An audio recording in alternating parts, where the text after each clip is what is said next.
अस्सलाम वालेकुम। आप देख रहे हैं प्रोग्राम खबर ये है। मैं हूं शाजिया ज़ीशान। प्रोग्राम में मेरे साथ है सईद काजी और इस्लामाबाद से हमारे साथ हैं रऊफ क्लास्टर साहब। नाजरीन, वफाकी काबीना ने यह फैसला किया है कि कलअदम तहरीके तालिबान पाकिस्तान से अमन मुज़ाकरात को आगे बढ़ाया जाएगा। ड्रोन हमले नाकाबिल कबूल हैं, लेकिन अगर देखा जाए इस फैसले में आखिर नई बात क्या है। हम बारहा कह चुके हैं कि ड्रोन हमले हमारे लिए नाकाबिल कबूल हैं, मुज़ाकरात ही वाहिद हल है। सवाल यहाँ पर यह है कि ऐसे बयानात के बाद अब हमारी पॉलिसी क्या है। हम तो मुज़ाकरात करना चाहते हैं कि आप तालिबान रजामंद हैं बातचीत के लिए, अगर हैं तो फिर किन शराइत पर हैं। दूसरी जानिब इमरान खान ने 20 नवंबर की डेडलाइन भी दे दी है कि अगर वफाकी हुकूमत ने कोई फैसला ना किया तो नेटो सप्लाई लाइन को हम बंद कर देंगे। लेकिन हुकूमत का ख्याल है कि नेटो सप्लाई बंद करने से हम दुनिया में अलहदा हो जाएंगे, तनहा हो जाएंगे। तो फिर हम कर क्या सकते हैं? ना ड्रोन रुकवा सकते हैं, ना ही सप्लाई लाइन बंद कर सकते हैं, सवाए एहतजाज के शायद कुछ नहीं। हमारे पास ऑप्शंस क्या हैं, आज हम इस पर बात करेंगे। इसके साथ ही कुछ आम खबरें भी आपके साथ शेयर करेंगे काई साहब और क्लासेस साहब, और प्रोग्राम के एंड में आपको बताएंगे कि खवातीन आजकल किस बात से परेशान है। प्रोग्राम के एंड में जाके हम ये खबर भी आपके साथ शेयर करेंगे, लेकिन उससे पहले क्लासेस साहब और काई साहब आपकी खबर शेयर करेंगे। जी, खवातीन परेशान हो तो मर्द बेचारे कैसे पुरस्कून। अच्छा चले मैं बताऊंगी क्यों परेशान। आज जो मैं आपसे डिस्कस करूंगा, एक तो ये कि UNFPA एक फंड है, एक यूनाइटेड नेशन का पॉपुलेशन फंड है, उनकी एक रिपोर्ट है कि जो एग्जाडस और हिजरत हो रही है शहरों से, ख़ास तौर पे आज हमारा मेन रेफरेंस होगा पेशावर। जो इंटरनली डिस्प्लेस्ड लोग हैं वो आ रहे हैं, और अब पेशावर की आबादी जो है किस तरह से बढ़ रही है, उसके साथ वहाँ पे कोई जो ज़ाहिर प्लानिंग नहीं है, और उससे क्राइम किस तरीके से बढ़ रहा है। एक यूनिवर्सिटी प्रोफेसर का टेक भी है इसमें, इस रिपोर्ट में, इस पर हम देखेंगे। साथ थोड़ा सा कराची का जिक्र भी कर देंगे कि कैसे हमने अपनी ज़िंदगियों से प्लानिंग निकाल दी। कराची का ग्रोथ रेट स्टैगरिंग है आबादी का, और कितने हज़ार अफराद माहाना वहाँ जा रहे हैं, कोई प्लानिंग नहीं है, स्क्वैटर्स बन रहे हैं, इस पर बात करेंगे। इसके साथ ही एक जुड़ी हुई खबर है, वो है मुरीद के नारवाल रोड पे 2 माह में एक रोड पर 36 डकैतियाँ हुई हैं। और कोई पुलिस जो है, और किसी भी ज़िले की पुलिस जो है, 2-3 ज़िलों की पुलिस वहाँ लगती है, वो कोई भी उसको रिस्पॉन्सिबिलिटी लेने को तैयार नहीं। लोग बेबस हैं, लुट रहे हैं, मजबूर हैं। एक आध बंदा उसमें रेजिस्टेंस पे मारा भी गया, 2 ज़ख्मी हुए। इस पर खालिद मकबूल होंगे हमारे नुमाइंदा, उसके साथ बात करेंगे। और इसी तरह की एक और स्टोरी, इस्लामाबाद में जो ट्रेडर्स हैं उन्होंने अब तंग आकर ये सोचना, और एक मीटिंग हुई है, इनडोर मीटिंग हुई है उनकी, जिसमें उन्होंने ये फैसला किया कि हम अब ज़ाती सिक्योरिटी बना लेते हैं, क्योंकि जो बत्ताखोरों से तो हमें निजात नहीं मिल सकती। क्योंकि गुज़श्ता रोज़ एक SHO को भी एक मुअत्तल किया गया कि वो एक बत्ताखोर को प्रोटोकॉल दे रहा था बजाय उसको पकड़ने के। तो ये क्या कहानी है, ये आज डिस्कस करेंगे। ठीक है, क्लासर साहब के पास चलते हैं। जी क्लासर साहब, क्या खबरें आपके शहर से? शाहजहाँ, वैसे तो ज़्यादा खबरें थी, लेकिन काजी साहब ने जो इतनी बड़ी भारी खबरों का एजेंडा दिया है, मेरा ख्याल है इसके बाद मुझे अब अपनी खबरें रिड्यूस करनी पड़ेंगी ताकि सारी की सारी अकोमोडेट हो जाएं। 2 खबरें मेन मैं आपके साथ ये शेयर करूंगा। वैसे 4 थी खबरें, but now I have reduce to 2, otherwise ये नहीं हो सकेंगी। एक तो इम्पोर्टेंट ये चीज़ है कि 2012 से अब तक, ये पिछले कोई बनते हैं कोई तकरीबन कोई 20-22 महीने, उनमें पाकिस्तान में 2810 जहाँ इंडस्ट्रियल यूनिट्स हैं वो बंद हुए हैं, और इस मुल्क में किसी को पता ही नहीं है कि इतनी बड़ी तबाही आ गई है, गुजर गई है। 28 या 128? 2810 2810 इंडस्ट्रियल यूनिट्स पाकिस्तान में बंद हुए हैं जनवरी 2012 से लेके अब तक। और इस मुल्क में किसी को ना सियासतदान को पता है, ना हमारे सोशल मीडिया को पता है, ना हमारे शहरियों को पता है कि कितनी बड़ी तबाही गुजर गई है, इसके क्या इम्प्लीकेशन है, इस पर बात करेंगे। एक और बड़ी इंपॉर्टेंट खबर है कि पाकिस्तान में कैसे पावरफुल तबकात जो हैं वो अपना लूट मार का अपने क्लाउड का कारोबार जारी रखे हुए हैं। कि गैस जो फर्टिलाइज़र सेक्टर है पाकिस्तान का, सबसे पावरफुल सेक्टर समझा जाता है, क्योंकि इसमें हमारे इस्टेब्लिशमेंट के भी कुछ इदारे हैं जो फर्टिलाइज़र बनाते हैं। हाँ, उनको 180 अरब रुपए की सस्ती गैस फराहम की गई है कि आपने किसानों को जो यूरिया है वो आपने सस्ते रेट पे देनी है। उसका क्या इंजाम हुआ है, उन्होंने 180 अरब रुपए की हुकूमत पाकिस्तान से गैस भी सस्ती ली, और इसके बावजूद भी किस रेट्स पे जाके वो किसानों को यूरिया फ़रोख्त की और कितने बिलियंस ऑफ रुपीज़ के प्रॉफिट कमाए गए, वो आपको इनसाइड स्टोरी आपको सुनाएंगे कि कैसे इस मुल्क को दोनों हाथों से लूटा जा रहा है और लूटने वाले ताकतवर तबकात हैं। इसके साथ एक और इसी में है कि 2 यूनिट्स को, फर्टिलाइज़र यूनिट्स को, जब कंपटीशन ये कमीशन ऑफ पाकिस्तान ने कोई 9 अरब रुपए के जुर्माने किए कि आप लोग जो हैं आपकी एक्टिविटीज़ ठीक नहीं हैं, तो उन्होंने जाके अदालतों से स्टे भी ले लिया कि आप हमसे पैसे लेके दिखें। तो ये स्टोरी भी आपके साथ इसी में ही ये शेयर करेंगे, एक स्टोरी है ये। ठीक है क्लास साहब, सबसे पहले जो हमारे मुल्क की हालात चल रहे हैं, खासतौर पर उस ड्रोन हमले के बाद जिसमें हकीमुल्लाह महसूद मारा गया, इमरान खान ने अब 20 नवंबर तक की डेडलाइन दे दी है। कहते हैं कि अगर वफाकी हुकूमत ने कोई फैसला ना किया तो वो फैसला करेंगे, नेटो सप्लाई लाइन बंद कर देंगे। आज मैं पढ़ भी रही थी अखबारात में, वफाकी वज़ीर इत्तलात परवेज़ रशीद कहते हैं कि नेटो सप्लाई अगर हमने बंद कर दी तो दुनिया में हम तनहा रह जाएंगे। फिर हमारे पास ऑप्शन क्या बच जाती है सिवाय एहतजाज के? फिर हम कर क्या सकते हैं? फिर हमारी पॉलिसी है क्या आखिर? शायद हर किसी बड़े लीडर का या इंडिविजुअल का, इवन ज़िंदगी में, आपकी ज़िंदगी में, मेरी ज़िंदगी में, काजी साहब बैठे हैं या जो भी हमारे सुनने वाले हैं, कोई ना कोई ऐसा बंदा होता है जिसकी सुननी जाती है। कोई ऐसा बंदा आपकी ज़िंदगी में होता है जिसकी मैं सुन लेता हूँ, चाहे मैं कोई ऐसा काम करने जा रहा हूँ जो मेरा कोई ऐसा कोई वेल विशर सिंपथाइजर जो मुझे समझा देते हैं। एक आध बंदा ऐसा होता है आपकी ज़िंदगी में, हर एक इंसान की, जिसकी वो सुन लेता है और रुक जाता है, चाहे उसका कितना भी बड़ा दिल कर रहे हो। बदकिस्मती से मुझे फील होता है कि इमरान खान साहब की पार्टी में, ग्रुप में कोई ऐसा बंदा नहीं है जिसकी वो बात सुनते हों या जिसमें इतनी जुर्रत हो कि वो उनके साथ थोड़ी सी काउंसलिंग कर सके, डिलाग कर सके।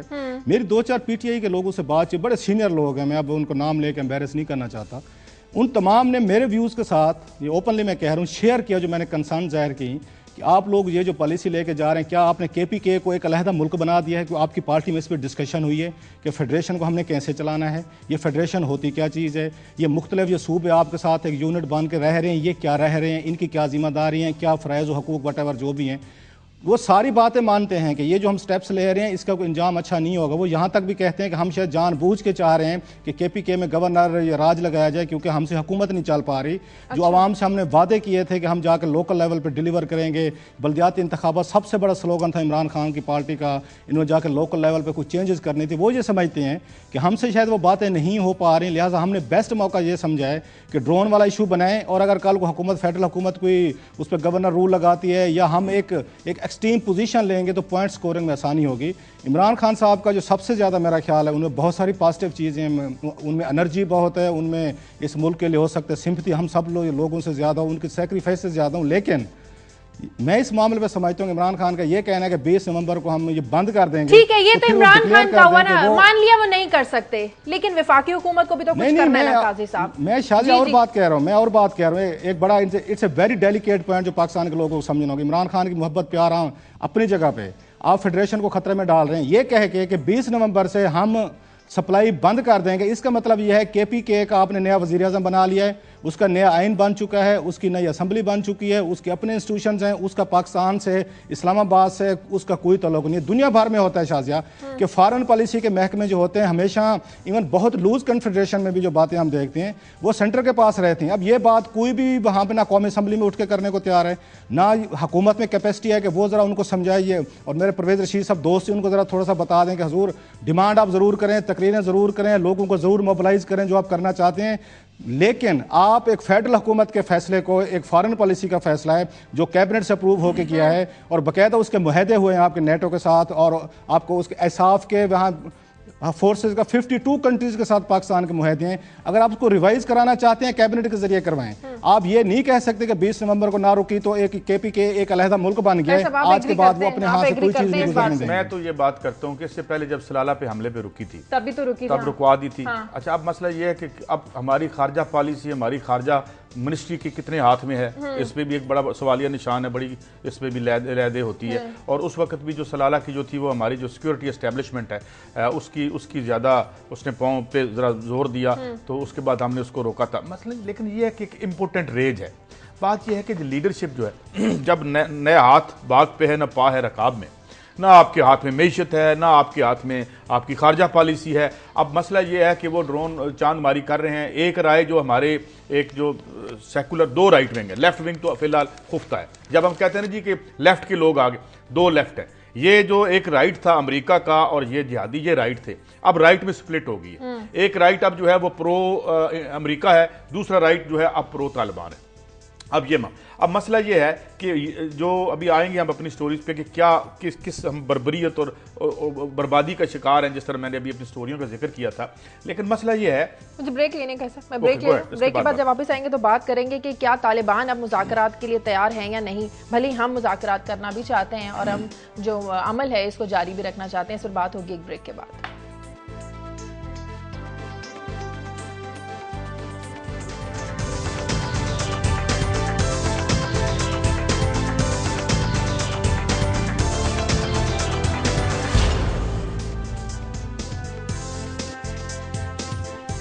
बाद खुशामदीद नाज़रीन। कल पाक फौज की जंगी मशकों में ड्रोन मार गिराने का कामयाब मुजाहरा किया गया। वज़ीर आज़म Nawaz Sharif, general Ishfaq Parvez Kayani, army chief उनके हमरा थे और वो बड़े शौक से वज़ीर आज़म देखते रहे कि किस तरह ड्रोन को मार गिराया जा रहा है। हमारे पास एक टेक्नोलॉजी आ गई, काज़म इस काबिल है, हम इस ऑप्शन को इस्तेमाल कर सकते हैं अगर वाकई हम समझते हैं कि ड्रोन हमले हमारी सालमियत की खिलाफ वर्जी है, खुद मुख्तारी की खिलाफ वर्जी है। ये ऐसे फैसले करने से उसकी वजह क्यों नहीं कर सकते? मैं आपको बताऊं, हम बुनियाद से जरा चीज को पकड़ते हैं ना।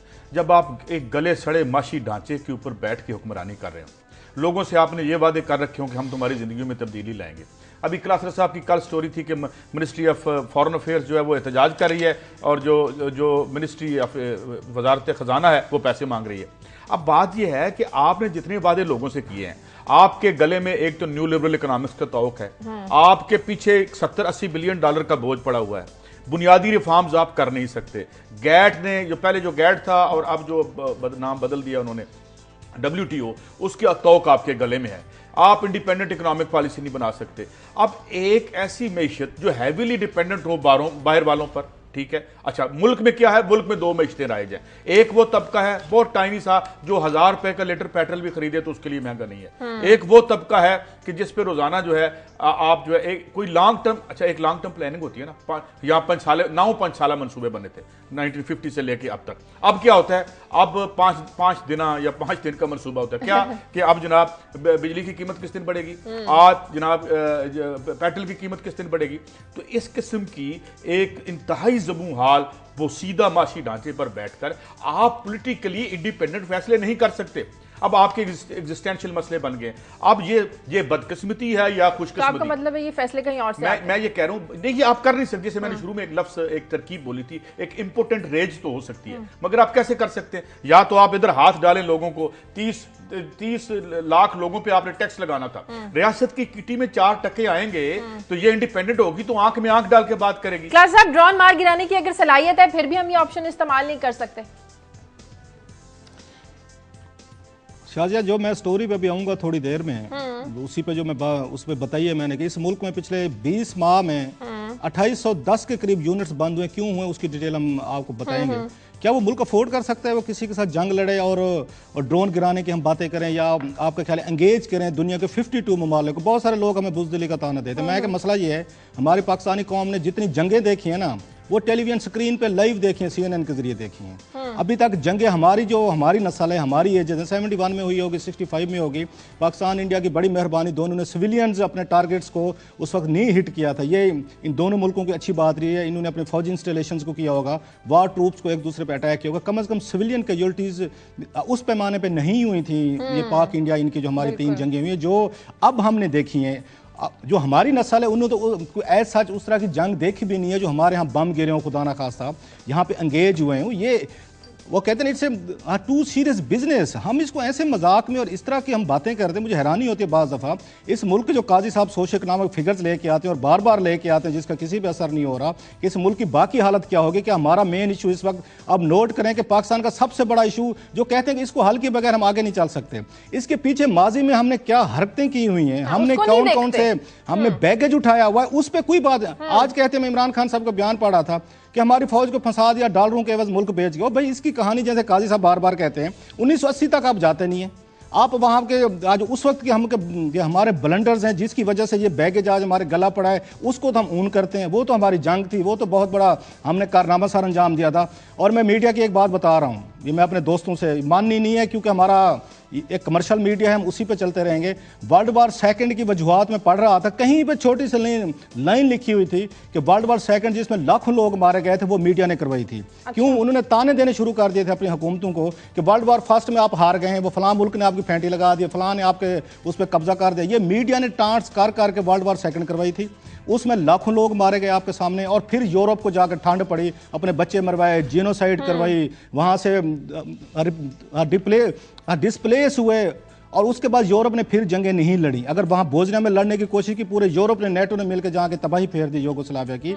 सो मेरी सिंपली सी बात यह है कि लाल मस्जिद पे अब किसी दिन हम कोई रिसर्च लेके ले आते हैं, बड़े बड़े एंकर्स, बड़े बड़े यहाँ कालम निगार, लाल मस्जिद में हुकूमती रेट खराब होगी और जी लड़ जाओ मर जाओ। अब भी रोजाना अभी तक वही 7-8 साल से कालम लिखे जा रहे हैं कि हुकूमत ने क्यों एक्शन लिया। इसलिए मीडिया की बातों में आपके ये हाइप जो क्रिएट की जा रही है, थोड़ा सा इनको रीजनिंग लॉजिक को देने की जरूरत है, अमेरिकन को एंगेज करने की जरूरत है। दुनिया के कुछ 2-4 मुल्कों को दरमियान में लाएं। एक नई बहस छिड़ी हुई है। अब अमीर जमात इस्लामी मुनव्वर हसन कहते हैं कि हकीमुल्लाह महसूद जो है वो शहीद है। किस सोच को लेके वो हकीमुल्लाह महसूद को शहीद कह रहे हैं, जिसने इमाम बारगाहों में, मसाजिद में नमाजियों को शहीद किया? शहीद तो वो थे जो नमाजें पढ़ते हुए मारे गए, जो वो शहीद हो गए। हकीमुल्लाह महसूद कैसे शहीद हो गया? ये हुई, मैं कह रहा हूं कि जब जमात इस्लामी, जब ये काजी हुसैन अहमद के दौर में थी, कुछ इसमें हमें कोई मॉडर्न प्रोग्रेसिव एलिमेंट्स नजर आया था कि लोगों को लगा था कि एक ऐसी जमात है जो मुसलमान भी है, जो अपनी वैल्यूज पे बिलीव रखती है, लेकिन ज़माने के साथ भी चलना चाहती है। ये जो इंटरप्रिटेशन कर रहे हैं कुरान पाक में, तो यहाँ तक आते हैं, हमें इस्लाम बताता है कि एक इंसान की जान लेना भी पूरी इंसानियत की जान लेने के बराबर है। आज इसने क्या मैसेज भेजा होगा हमारे बारे में और हमारे ये मुसलमानों के बारे में जो उन्होंने ये बयान दिया है। और यहीं पे हम कहते हैं, जो हमें यहाँ तनकीद का निशाना बनाया जाता है, कि जब मजहबी जमातें आएंगी सियासत में तो वो फिर मजहब की आड़ लेके तमाम के तमाम इंस्टीट्यूशन उनको हाईजैक करेंगी, आपके मुआशरे को हाईजैक करेंगी। आपको आके सारा जो नवाज शरीफ साहब की पार्टी काम नहीं कर रही, क्योंकि बहुत बैकफुट पे चले गए। इनके पहले 3-4 महीने बहुत बुरे गुजरे हैं, अनपॉपुलर हैं, बात नहीं कर सकते, डरे हुए हैं। इनका जो स्टैंड था नवाज शरीफ साहब का कि पहले हमें अपना घर क्लियर करना चाहिए। अभी भी आप अमेरिकन को राजी कर सकते हैं कि आप अपने हमले बंद करें, उनको अश्योरेंस करवाएं, हमारी फोर्सेस करवाएं, हमारे आर्मी चीफ करवाएं, हमारी पॉलिटिकल लीडरशिप करवाएं कि हमारे जो एरियाज हैं हम इनको खुद क्लीन करेंगे, खुद क्लियर करेंगे। इसके बाद आप अगर वहां से कोई आपके लिए मसले होते हैं या हमारे लिए होते हैं, अब फिर उसके बाद ड्रोन करें। मेरा ख्याल है आप 2-4 दुनिया के ममालिक को दरमियान में डाल के इस तरह की बातचीत अमेरिकन से कर सकते हैं। अमेरिकन से बातचीत किए बगैर आप ये पीस निगोशिएशन आगे लेके, मेरा ख्याल है मुश्किल हो जाएगा हमारे। मेरा अमेरिका की इंटरवेंशन और उसके जो अपने मकासद हैं, उसमें तो ये पाकिस्तान की जो बर्बादी ही लिखी हुई है, जो उन्होंने सोच रखा है। मैं इसकी एक मिसाल देता हूं। अभी इसके ज़िमन में जो शाजिया ने सवाल किया, मुझे शाजिया के सवाल से मुझे सदर रेगन के वाइट हाउस की ऑफिस में तस्वीर याद आ गई, जिसमें वो सारे जो जंगजू वहां बैठे हुए थे, और वो तब गाजी भी थे, तब वो शहीद भी थे, और न जाने क्या क्या थे।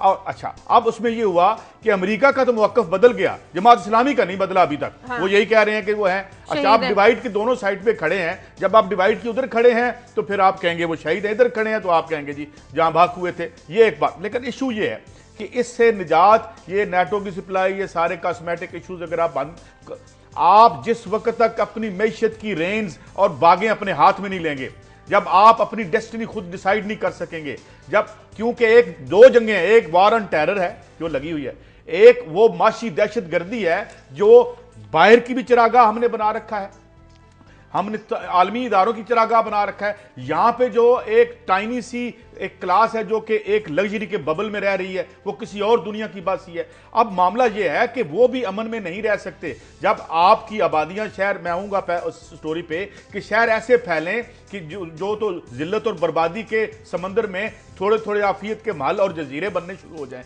तो फिर कोई भी बचता अपने नहीं। लोगों की सोच भी ठीक करें ना। जब तक हकीमुल्लाह महसूद को उनको शहीद कहने वाले कैसे आगे बढ़ सकते हैं? आप अमेरिका से बात कर लें, आप नेटो सप्लाई बंद कर लें, जब तक आप अपनी सोच नहीं बदलेंगे। एक रीनेसांस की थी यूरोप में, जिस वक्त लोगों को अकीदा मुख्तलिफ होने की बुनियाद पे चौकों पे बांध के जला दिया जाता था, औरतों को विचेस कह के उनको जला दिया जाता था, तो उसके बाद एक रीनेसांस, एक इनकलाब आया था। उसमें तालीम और यूनिवर्सिटियां खुली थी, फ्री यूनिवर्सिटी जिन्हें कहा जाता है। लोग इस बात को बहुत डिस्कस कर रहे हैं कि अब आप जो है, आज भी आपके लाखों लोग मदरसों में पढ़ते हैं, 3 करोड़ बच्चा आपका बाहर बैठा है, एजुकेशन पे आप पैसे खर्च नहीं कर सकते। एक आदमी के पास निजी पैसे इतने हैं कि इतना आपका फॉरेन एक्सचेंज रिजर्व नहीं है, बाहर इनके मल्लाह है। मैं तो बस इतना कहूं, पहले आप अपनी सोच पहले तमीज करें, फर्क करें अपने बयानात में। नहीं, सोच को आप तालीम से बदलते हैं, एजुकेशन से बदलते हैं, और दहशतगर्दों को शहीद कह के नहीं बदलते आप, दहशतगर्दों को शहीद कह के अपनी सोच नहीं बदल सकते। एक कॉलर लेना है मुझे, क्लास साहब हजूर 5,000 साल की जिंदगी यहाँ ठहरी हुई है फाटा में, और हमारे शहर में आपके पढ़े लिखे टेररिज्म कर रहे हैं, ये आपके पढ़े लिखे टेररिज्म कर रहे हैं काजी साहब। ये जो पढ़े लिखे नहीं है, आर्गुमेंट हमारे यहाँ खत्म हो चुका है, आउटडेटेड हो चुका है कि पढ़ने लिखने से अक्ल आती है। हमारे यहाँ नहीं आती, हमारे यहाँ जनून आते पढ़ने लिखने से। कोट अदू से कॉलर है, हेलो जी अस्सलाम वालेकुम। जी अस्सलाम वालेकुम। जी वालेकुम सलाम जी, मैं कलासरा साहब से बात करना चाहूंगा। कलासरा साहब जो जी अमेरिका की ज्यादा फेवर करते रहते हैं, तो मैं ये कहना चाह रहा हूँ कि कलासरा साहब ये जो अमेरिका हमारी इमदाद करता है उसके बदले में वो हमसे बहुत ज्यादा लेता है। जैसे काजी साहब कह रहे थे कि हमें अपनी पॉलिसी को ना नजरसानी करने की कोशिश है, हमारी मॉर्निंग टू इवनिंग पॉलिसी होती है। हमें नहीं लगता हम लॉन्ग टर्म में पॉलिसी बनाए अमेरिका और भारत के ताल्लुकात पर नजरसानी करें। बहुत शुक्रिया रिजवान जी। जी क्लासर साहब, आप फेवर करते हैं अमेरिका की? मुझे आज पता चला है। ये कोर्ट वही बात है ना, ये शायद बड़ा आसान है यहाँ पे। जैसे मेरे सारे एंकर्स दोस्त और सहाफ़ी करते हैं कि अपने बच्चे सहाफ़ियों के बहर पढ़ते हैं, मैं बहुत सारे बता सकता हूँ अमेरिका पढ़ते हैं। हाँ। अपने सियासतदानों ने वहीं के अमेरिकन की नेशनलिटीज ली हुई हैं, इनके बच्चों ने ली हुई हैं। मैं चौधरी निसार अली खान साहब की खुल के बात कह रहा हूँ, इनकी पूरी फैमिली के पास अमेरिकन पासपोर्ट हैं। इनके अपने बच्चे, इनकी सैलरीज, इनकी लाइफ स्टाइल, इनके बातें, इनके स्टाइल में ज़ाती तौर पर सबको जानते हो, वो मुझे जानते हैं। सबके पास फॉरेन के विजिट्स के वीज़े भी हैं। जब भी इस मुल्क में तबाही है, आपके सियासतदान और सारे के सारे यहाँ से निकल जाएंगे। सहाफ़ी भी निकलेंगे, सियासतदान भी निकलेंगे, फौज के भी बहुत सारे लोगों के पास सब कुछ है। मारे यही जाएंगे जो बैठ के हमें कहते हैं कि आप क्यों बैठ के ये बात करते हैं कि इस मुल्क को आप बात करनी है तरीके से, समझ से। एक ब्लाइंड फोर्स है, अगर उसके मुंह में आपने अपना देना है, हाथ देना है, बाजू देना है, जैसे अफगानिस्तान ने दिया, इराक ने दिया, जापान ने दिया, वर्ल्ड वॉर सेकंड में हमने तबाही देखी। मेरा कसूर ये है, सिंपली बैठ के अनपॉपुलर गुफ्तगू करता हूँ जो पाकिस्तान के शायद हार्डली 1% लोग इसको अप्रिशिएट करते हूँ। बाकी यही समझते हैं कि शायद मैं अमेरिका को वो कर रहा हूँ। अमेरिका को कोई दिफा की जरूरत नहीं है, ना अमेरिकन इसकी परवाह करते हैं। उन्होंने लाखों बंदे दुनिया में मारे हैं, किसी की परवाह नहीं की। उनके अपने मुल्क में आपको याद होगा बुश की जंग के खिलाफ अमेरिकन सड़कों पे है लाखों। यहाँ इराक वार शुरू करने लगे जब, तो वहां पे 1 मिलियन मार्च किया उन्होंने ब्रिटेन में। इवन देन उन्होंने जाके लाखों लोग मार दिए। अमेरिकन को मेरी फेवर की जरूरत नहीं है। मैं अपने मुल्क के मफाद, अपने लोगों को मैं देख रहा हूं कि हमें बेहतरी की तरफ जाना चाहिए, हमें समझदारी का मुजाहरा करना चाहिए। एक जिन हमारी तरफ बढ़ रहा है तो उसका रुख दूसरी तरफ करें। देखिए ऐसे लोग भी कम नहीं है। ये लीडर और जर्नलिस्ट इन सब के पास फॉरेन नेशनलिटीज हैं। आप ये रेस्ट अश्योर दाखिला बरस रहे हैं, अपने खानदान के सब बच्चों का अमेरिकन पासपोर्ट है। नहीं, ये देखिए ना, अच्छे लगते हैं कि अमेरिका। ये जो आपकी राय है, ऐसी राय वाले भी बेशुमार लोग हैं। देखें बात ये है कि ये एक डेमोक्रेटिक डिवाइड है। ये बहुत है, ये पॉइंट कौन सुनता है? 3 लोग हैं, लेकिन इसमें आप एक डिस्टिंक्शन करें, एक डिस्टिंक्शन करें। पहली बात तो ये, हजारों लाखों, पहली बात तो हमारे जैसे 2-3 है सिर्फ। खलासरा साहब, पहली बात तो ये कि जिस तरह मैंने पहले किया था कि इस डिवाइड को जरा समझना, मुझे अपने लिए समझना चाहिए। वो कैसे कि जो हम ये नहीं कहते कि उठ के यलगार कर दो। अब मैं फिर जो उन मुल्कों की मिसाल देता हूं, इसी ग्लोब पे उन्होंने कोई यलगार नहीं की, उन्होंने चलता किया उनको, कहा कि भाई जाओ, हम अपने लोगों का तुम्हें लूटमार नहीं करने देंगे। और हुआ कोई कैपेसिटी नहीं है, जानती कोई नहीं है पाकिस्तान में जिनकी आप बात। मैं कहता हूँ खुदा करे हमें कोई ना जाने जिस तरह हम जाने जा रहे हैं, और उस तरह हमें कोई ना जाने जिस तरह वो नहीं जाने जा रहे। नाज़रीन प्रोग्राम में वक्त है एक ब्रेक का, ब्रेक के बाद वापस आते हैं।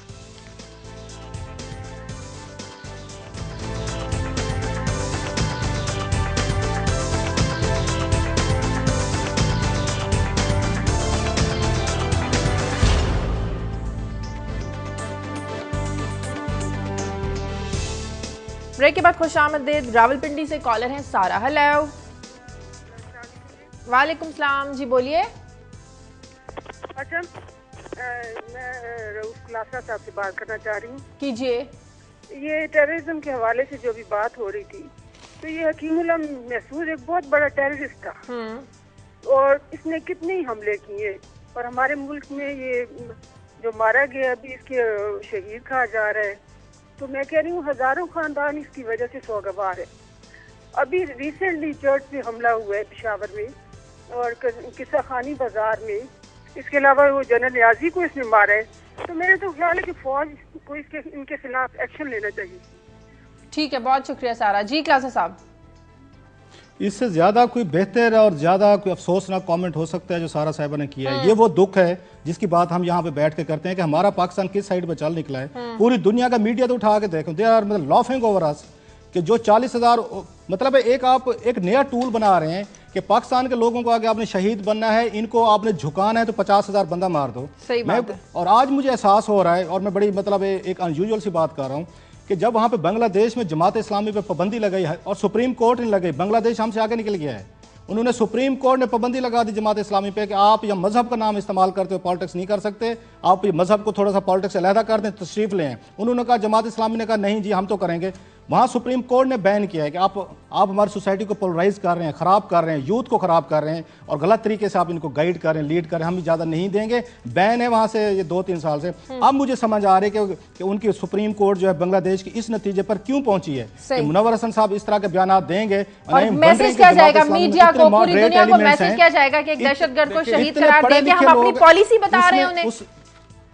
उसमें जमात इस्लामी में इतने पढ़े लिखे, समझदार और ज्यादा बेहतर लोग हैं, इवन मुनव्वर हसन साहब से भी ज्यादा पढ़े लिखे और उसमें होंगे, उनमें से भी कोई आवाज नहीं है, कोई डिसेंट नहीं है, कोई वहां पे डिबेट नहीं है, कोई चीज नहीं है जो बात सारा साहबा कह रही थी। बट ठीक है, फिर एक कलेक्टिव खुदकुशी की तरफ जा रहे हैं तो चलते रहे, इसका तो कोई हल नहीं है। वैसे कहते हैं कि इस्लाम में खुदकुशी हराम है और यही लोग जो है वो खुदकुश बमबाद तैयार करते हैं। गाँव जाता हूँ, जो मेरे वो बात कर रहे थे ना, एक छोटी सी बात कर, एक लास्ट छोटे सा कमेंट, सॉरी वो बात लंबी हो गई। वो मेरे कोटअदू से भाई कह रहे थे सबसे ज्यादा गुर्बत इस वक्त सराय के इलाकों में है। जब मैं अपने गांव जाता हूं, मेरा वापस आने को आप यकीन नहीं करें 3 दिन में डिप्रेस रहता हूं। अभी मैं गया था, 25 नौजवान जो आए हैं अपनी वो लेके एक एप्लीकेशन का हमें नौकरी लेते हैं। इतनी बुरी हालत है सोशो इकोनॉमिक, आप सोच नहीं सकते। जिन इलाकों से वो हजरत हमें फरमा रहे थे कि आप बैठ के अमेरिका से लड़ने का दर्श दिया करें, मैं उन लोगों को क्या बताऊं गाँव में जाके कि हजूर आप जाएं और जहाँ पे ट्रेनिंग कैंप ज्वाइन करें और अमेरिका के खिलाफ जंग लड़ें। वैसे इस बात पे तो हम एक ही हैं, एक ही पेज पे हैं, जो वो कह रहे हैं मैं कह रहा हूँ। लेकिन ये जो माशी नज़्म व नस्क अमेरिका ने रख रखा है, अब मैं देखूंगा कि कोई एक नौकरी दे सके इस मुल्क में जो उन्होंने मैशत का यहाँ पे अजाब नाजल कर रखा है। मैं ये नहीं कहता कि उन पे हमला कर दें, उन्हें ये कहें कि जनाब हमारी चोरी बंद कर दें। ये मीडिया, ये पाकिस्तानी मीडिया हमला करवाएगा और खुद सबके पास फॉरेन नेशनलिटीज हैं, ये बहर जाएंगे। ये पाकिस्तान के अवाम को मरने के लिए मीडिया छोड़ के भागेगा यहाँ से, देखेंगे आप। जी जी। अच्छा, लाल मस्जिद में भी ये काम किया है हमारे मीडिया ने। ये मैं एक स्टोरी आपसे डिस्कस करना चाहता हूँ। यूनाइटेड नेशन पॉपुलेशन फंड की ये स्टोरी है, जिसमें उसकी एक हैं उनकी एक रिप्रेजेंटेटिव्स, उन्होंने बताया है कि जो एग्जाडस हो रहा है, जो कि हिजरत हो रही है खैबर पख्तूनख्वा में 2-3 वजूहत से। इंटरनली डिस्प्लेस्ड लोग जंग की वजह से आ रहे हैं। हाँ। जो सैलाब आए थे उसमें जो लोग आए, और मैशत क्योंकि बर्बाद है तो वो शहरों में ज़ाहिर है कुछ थोड़े से ज़्यादा मौके होते हैं। तो पिछली एक दहाई में जो 63% लोग शहरों की जानब आए हैं KPK में, उनमें से 56% जो है वो पेशावर में आए। और पेशावर में अब तकरीबन 2.5 मिलियन से ये आबादी बढ़ गई है। वहाँ पे कोई भी एक प्लानिंग नहीं है कि भाई इनको कहाँ आपने सिमुलेट करना है। अच्छा, उसके बाद वहाँ पे जो है एक एनवायरमेंटल डिजास्टर हो रहा है, स्क्वैटर्स हैं, अब लोग झुग्गियाँ बना रहे हैं। ज़ाहिर है जब आप रियासत नहीं आती, हमने पहला 5 साल मनसूबा में हाउसिंग के लिए पैसे रखे थे, वो हमने ख़त्म करके इसको प्राइवेट सेक्टर में दे दिया। अब उसमें जो है बड़े बड़े अच्छे महलात तो बन जाते हैं, मगर कौमी जो घर का मसला है वो हल नहीं होता। इसमें एक प्रोफेसर नियाज अहमद है, वो कह रहे हैं कि जितना क्राइम बढ़ रहा है, 2 किस्म का क्राइम बढ़ रहा है, और पुलिस के हाथों से ये मामला क्यों निकल रहे हैं कि जब आबादियां इस तरह से फैलती हैं, जैसे एक इंसान का बीमार जिस्म सूजना शुरू हो जाए, तो फिर आप जो मैं अभी जो बात कर रहा था कि आप जो एक एग्जेक्टिव एक्शन लेते हैं या आप एडमिनिस्ट्रेटिव एक्शन लेते हैं, वो काफी नहीं होता। आपको नीचे जमीन पे एक दुनिया बदलनी पड़ती है। तो फिर वो आप देखते हैं कि कहीं थोड़ा आप मसर होते हैं। अभी इसमें कराची को साथ शामिल कर लेते हैं। कराची में 45,000 वर्कर हर महीने जा रहा है वहां पे, ठीक है। वहां पे कराची का इस वक्त जो पॉपुलेशन का ग्रोथ रेट है वो 5% है, विच इज स्टैगरिंग।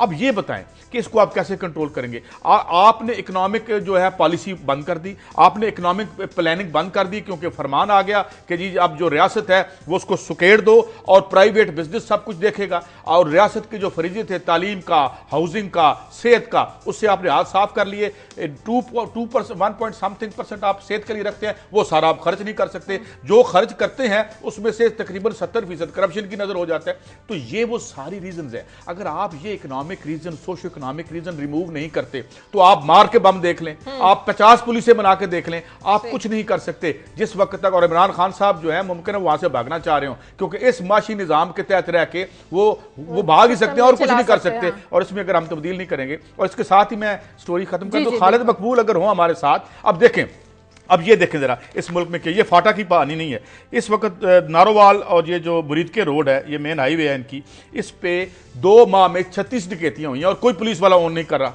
इसमें 2 बंदे भी मर गए हैं। भाई ये तो फाटा नहीं है। इसका क्या मतलब है कि जब आप इधर ध्यान नहीं देते। खालिद आप हमें बताइएगा ये क्या कहानी है, कोई नहीं पूछ रहा वहां पे क्या ये कहर हो रहा है। जी मकबूल, आपको मेरी आवाज आ रही है? खालिद ये कुछ बताएंगे कि ये 36 डकैतियां 2 महीनों में, 60 दिनों में 36 डकैतियां हुई हैं, तो ये कोई पूछने वाला नहीं है वहां पे? असल में इस रोड पे पुलिस जो है, पंजाब पुलिस मुकम्मल तौर पे इसकी नाकाम नजर आ रही है। नारोवाल मरीद के रोड जो किलोमीटर 78 किलोमीटर लंबी है, लंबाई पर मुश्तमिल है। उसमें टूट फूट खड्डे हैं और यहाँ पे 2 पेट्रोलिंग पुलिस चेक पोस्ट है। और ये 78 किलोमीटर रोड जो है इसके ऊपर 4 अजला की पुलिस आती है, लेकिन पुलिस और पेट्रोलिंग पुलिस जो है ये डकैतियां रोकने में बुरी तरह नाकाम हो चुकी है। Thank you. तो ये जरा ये फाटा हो, सिंध हो, हम इधर हों, कहानी एक जैसी है, आपकी रियासत सुकुड़ रही है क्योंकि आप अपनी मैशत को दुरुस्त अंदाज में इस्तवार। मुझे ब्रेक लेनी नाज़रीन, प्रोग्राम में वक्त है एक ब्रेक का। ब्रेक के बाद वापस आते हैं।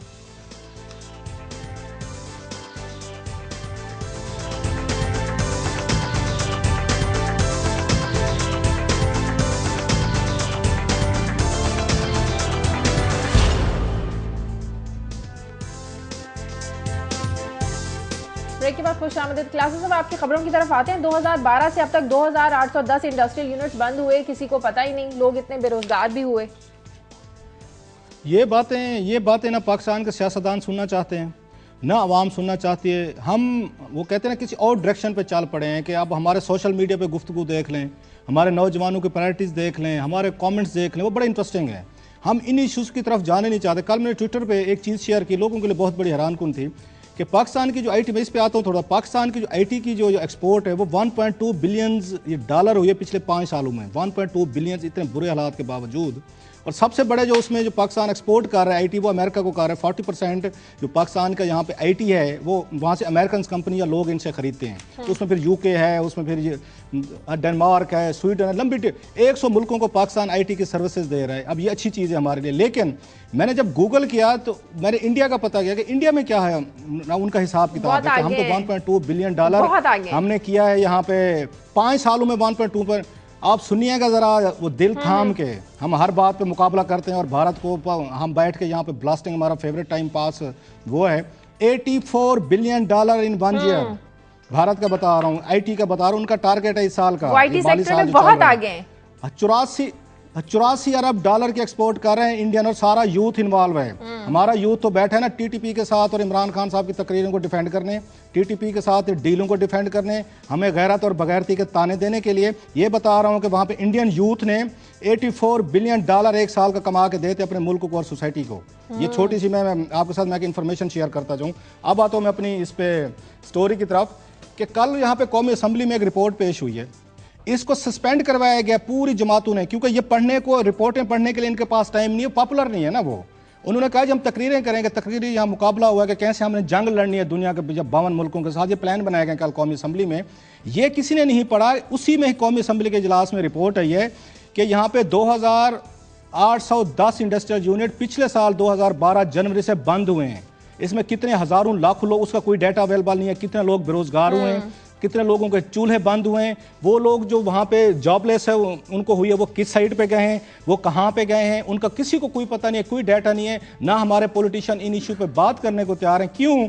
हमारे लोग ये गुफ्तगू सुनने ही नहीं चाहते। वो दहशतगर्दी, वो यूरोप के साथ लड़ाई, ना वो हम अमेरिका के गैस दे साथ सकते हैं, ना लड़ाई, तवानाई का बहरान खत्म कर सकते हैं, तो इंडस्ट्रियल यूनिट्स कैसे काम करेंगे? अब आपको बताऊं इसमें इंटरेस्टिंग चीज, इसमें सिंध सबसे ज्यादा है जहां सिंध में बंद हुए हैं ये इंडस्ट्रियल जो हैरानी की बात है कि जंग तो केपीके में लड़ी जा रही है। अगर हम कहें कि दहशतगर्दी उसमें आई है, चीजें आई हैं, मेन फैक्टर बता, क्योंकि हर बात का हम दहशतगर्दी में वो आप अपना हाल ढूंढते हैं। सिंध में तो उस तरह दहशतगर्दी नहीं हो रही थी, या आपके इसमें इस पंजाब में हो रही थी। अब जरा फिक्र सुने जो बंद हुए हैं यहाँ पे यूनिट्स। आपके सिंध में 1198 बंद हुए हैं यूनिट्स, पंजाब में 919 बंद हुए हैं, आपके केपीके में 478 बंद हुए, और बलोचिस्तान में 158 बंद हुए, यूनिट्स हुए। उन फैमिलीज़ का कुछ नहीं पता कहाँ गए। रिपोर्ट में मेंशन किया गया कि ये क्यों बंद हुए। उन्होंने कोई 10 रीज़न दी हैं बंद होने की। 4 बड़ी मेन जो रीज़न थी, ऑफ कोर्स उसमें लॉ एंड ऑर्डर को वो लेके आए हैं कि लॉ एंड ऑर्डर पाकिस्तान का खराब है, हाई कास्ट प्रोडक्शन होगी, बिजली बहुत महंगी होगी, आपकी गैस होगी। और चौथे नंबर पे वो कहते हैं टेररिज्म को। हमने उन लोगों से सर्वे किया, पूछा कि आप क्यों बंद कर रहे हैं, तो चौथे नंबर पे वो कहते हैं टेररिज्म है। उससे पहले वो लॉ एंड ऑर्डर, जिसका टेररिज्म से हट के कोई ताल्लुक नहीं है। लॉ एंड ऑर्डर, जैसे अभी काजी साहब अपनी स्टोरी बता रहे थे, ये टेररिज्म की वजह से लॉ एंड ऑर्डर खराब नहीं है पंजाब में, और वजूहात हैं जिनकी वजह से। ये आपको ये फिगर्स हैं। कल कौमी असम्बली का उन्होंने इजलास का एजेंडा ही चेंज करवा दिया। इस रिपोर्ट पे कल हमारे पार्लियामेंटेरियन ने, ना इमरान खान ने बात की है, ना वहाँ पे रूलिंग एलीट बात करने को तैयार है। ये हमारे एजेंडे प्रायोरिटीज़ पे नहीं है। एक तो ये खबर होगी। एक और रिपोर्ट आपको बता रहा हूँ, शेयर कर रहा हूँ, काली कौमी असम्बली में वो भी है, उसको भी उठा के बाहर फेंक दिया है उन्होंने ये डस्टबिन में कि अभी इसकी ज़रूरत नहीं है, हम ज़्यादा अहम मसले पे फंसे हुए हैं कि दुनिया के 52 मुल्कों के साथ हमने सींग हमने कैसे अड़ाने, कल इस पर गुफ्तगू थी। उसमें बड़ा इंटरेस्टिंग एक ये रिपोर्ट है ये कि 2001 में एक यहाँ पे फर्टिलाइजर पॉलिसी बनी थी जिसके तहत ये फैसला किया गया था हुकूमत पाकिस्तान गैस के ये सारी जो ये फर्टिलाइजर पैदा करने वाले कारखाने हैं इनको सब्सिडाइज गैस देगी, इनको रेट्स जो होंगे सब्सिडाइज करके दिएंगे। अगर आपको मुझे मैं मिसाल दे रहा हूँ 10 रुपये पर यूनिट पड़ रही है, उनको 2 रुपये यूनिट पे दी गई। मकसद ये था कि आप यहाँ सस्ती खाद पैदा करें, पाकिस्तान एग्रीकल्चर मुल्क है, किसान बेचारे गरीब हैं, आप सस्ती खाद उनको दें। उन्होंने जी बिल्कुल जी दें हमें, हम यहाँ पे किसानों को तकरीबन मुफ्त देंगे। आप सस्ती की बात करें, एक कमेटी बनाएगी जिसके वजीर इंडस्ट्रीज़ उसके चेयरमैन थे और एग्रीकल्चर के जो वजीर थे मेंबर थे और बाकी भी ब्यूरोक्रेसी हिस्सा थी। ये 2001 की बात है। आप ज़रा फिक्र बताता हूँ 2013 में क्या हुआ है, 12 साल बाद कल रिपोर्ट पेश की गई है कौमी असम्बली में। इट्स अ वेरी शॉकिंग कि उन्होंने 180 अरब रुपए की गैस ली है पिछले 5 सालों में सस्ती। 180 अरब रुपए का उनको फ़ायदा दिया गया है गैस के या सारी फर्टिलाइज़र प्लांट्स के मालकान को। उसके बदले उन्होंने क्या काम किया है वो बड़ा इंटरेस्टिंग है। 2010 में यूरिया की एक बोरी की कीमत थी 810 रुपये, आज 2013 में यूरिया की बोरी की कीमत हो चुकी है 1720 रुपये। उन्होंने 180 अरब रुपए हुकूमत पाकिस्तान से भी फ़ायदा लिया फर्टिलाइज़र यूनिट्स ने, और उन्होंने कीमतें भी 100% से ज़्यादा बढ़ा दी हैं। अपने इनके प्रॉफिट जो हैं ये फर्टिलाइज़र कंपनीज़ को कभी देखें आपका दिमाग उसमें उड़ जाएगा। उस रिपोर्ट में पूछा गया कि आपने इन मालकान से पूछा था कि उन्होंने गैस भी ली है और प्राइसेस भी बढ़ा ली, आपने कोई इस पर आपने इन्वेस्टिगेशन की? जवाब सुने ज़रा जो वहाँ से आया। उन्होंने कहा जी कंपटीशन कमीशन ऑफ पाकिस्तान ने इनके खिलाफ 2010 के बाद कीमतें बढ़ाने के मामले पे इन्हें तहकीकात का हुक्म दिया था कि आप इनके खिलाफ इन्वेस्टिगेशन करें। बाकायदा पॉलिसी बनी थी, उसकी खिलाफ वर्जी कर रहे हैं, सस्ती गैस भी ले गए और इन्होंने कीमतें 810 से इन्होंने 1710 कर दी हैं। उस पर रिपोर्ट बनी, इन्वेस्टिगेशन हुई, कंपटीशन कमीशन ने की। उसमें 2 कंपनीज को आइडेंटिफाई किया कि इन्होंने गलत तरीके से प्राइस हाइक की है।